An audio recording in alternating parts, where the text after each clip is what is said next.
یہی ہوا، وہ ایک یہودی آیا اور اس رسول کے ماننے والے، اور ذرا سی کسی سے ناراضگی ہو جائے تو ہم تو اس کی جہنم خرید لیتے ہیں فوراً.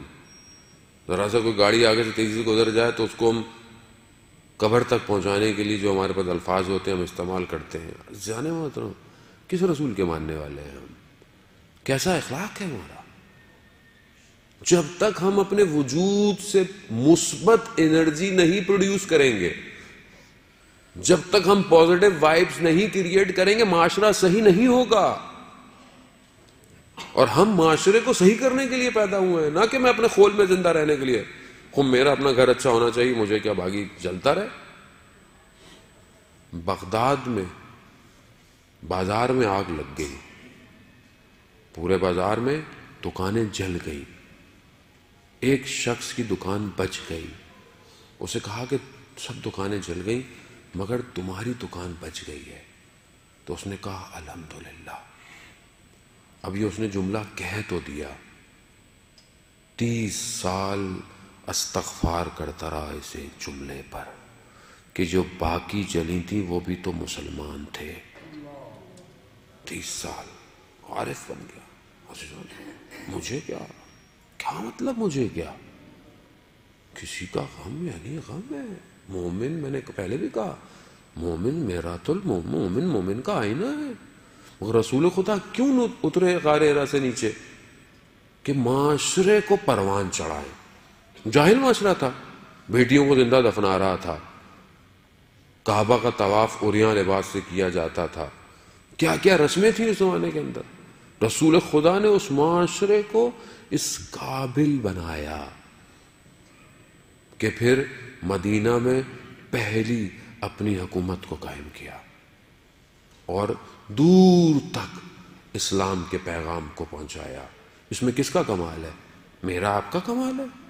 یہ اس رسول کا کمال ہے کہ جس نے اپنے اخلاق سے اپنے اس خدا کے پیغام کو دنیا تک پہنچایا. آج آپ پوری دنیا میں دیکھ لیں، جو ٹائم زون ہے، ہر تھوڑی تھوڑی دیر بعد پوری دنیا میں اذان ہو رہی ہے، اشہد ان محمد الرسول اللہ، صلوات اللہ صلی علی محمد وعلی محمد. خوب یہ رسول کا کمال ہے. خوب اس کو اپنے گھر میں پیدا کریں. جانے محترم اپنے بچوں کو اخلاقی تربیت سکھائیں. ٹھیک ہے دنیا جہان کی چیزیں پڑھائیں، ضروری ہے، میں نے کہا پڑھنا ضروری ہے، لیکن بچے کو بیٹھیں کہ بیٹا بزرگ سے ایسے بات کرتے ہیں.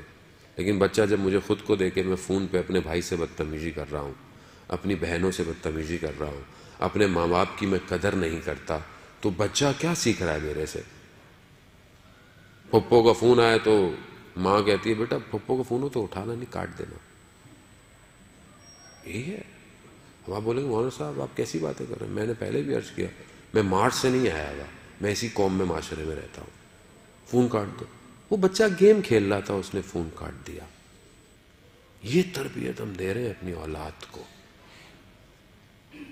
یہ تربیت دے رہے ہیں. جب میں اپنے والد کی عزت نہیں کر رہا تو کل وہ میری عزت کرے گا؟ بچہ نہیں کرے گا. حدیث میں ہے کہ باپ کمرے میں داخل ہو، کھڑے ہو جاؤ، کھڑے ہو جاؤ احترام میں باپ کے. میں کتنی دفعہ کھڑا ہوتا ہوں. ہم بولیں بہت سارے ان کے والد سے آج رہتے نہ ہو، وہاں رہتے ہو، کتنا میں فون کرتا ہوں، کتنا میرے اندر تشنگی ہے. عزیزان جب تک میں احترام نہیں کروں گا.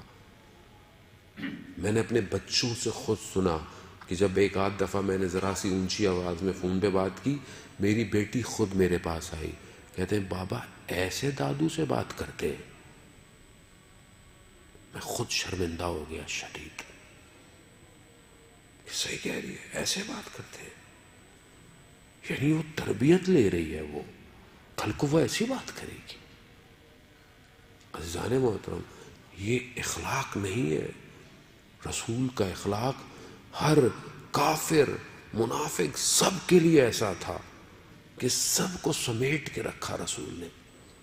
چاہے کوئی کچرا پھینکتا تھا، چاہے کوئی برا بھلا بولتا تھا، جب فتح مکہ کیا سب کو معاف کر دیا. ظرفیت چاہیے.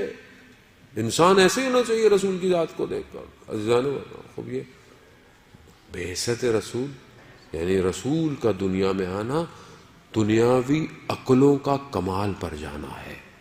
اگر یہ رسالت نہ آتی ہماری عقلیں کمال پر نہیں پہنچ سکتی تھیں، کیونکہ خدا پروردگار قرآن میں کہہ رہا ہے کہ ہم نے نبیوں کو اس لیے بھیجا تمہارے درمیان میں کہ تمہارے اوپر یتلو علیہم آیاتی، ہماری آیتوں کی تلاوت کرے، وَيُزَكِّيهِمْ، اور تمہارا تزکیہ کرے، تمہیں پاک کرے. کوئی چیز پاک نہیں کر سکتی دنیا کے عزیزان محترم، کوئی بھی چیز پاک نہیں کر سکتی. آپ بولیں کوئی دنیا کا سب سے بہترین ڈٹرجنٹ پاؤڈر، کوئی لکوڈ، کوئی ایسی چیز پی لیں تو آپ کا نفس پاک ہو جائے گا، نہیں پاک ہو سکتا.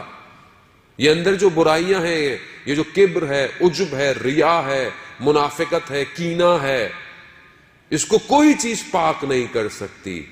خدا نے انبیاء کو بھیجا کہ ان کو پاک کرو.